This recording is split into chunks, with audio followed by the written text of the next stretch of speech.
দীর্ঘ প্রতীক্ষার পর লাতিন বাংলা সুপার কাপ 2025-এর সেমিফাইনালের ম্যাচ শেষ হলো।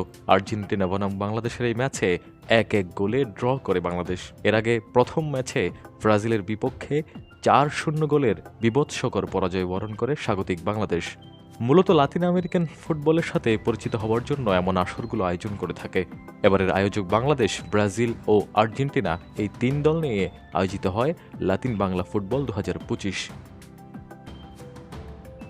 গত ডিসেম্বরের 5 তারিখ ব্রাজিল বনাম বাংলাদেশ মুখোমুখি হয়। প্রথম ম্যাচে বাংলাদেশ ব্রাজিলের কাছে 4-0 গোলের পরাজয় বরণ করে। শিডিউল অনুযায়ী 7 ডিসেম্বর সন্ধ্যা 7টার সময় বাংলাদেশের দ্বিতীয় ম্যাচ আর্জেন্টিনার সাথে অনুষ্ঠিত হয়। এই ম্যাচে 1-1 গোলে ড্র করে বাংলাদেশ, আর এই ড্রয়ের মাধ্যমে এ আসর থেকে বিদায় নেয় বাংলাদেশ। আগামী 11 ডিসেম্বর ফুটবলের দুই চিরপ্রতিদ্বন্দ্বী ব্রাজিল ভার্সেস আর্জেন্টিনা এ আসরের ফাইনাল ম্যাচে মুখোমুখি হবে।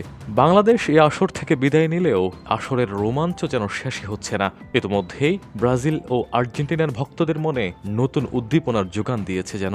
সবার কেন্দ্রবিন্দু হয়ে উঠেছে 11 তারিখ 2025-এর ফাইনাল ম্যাচ।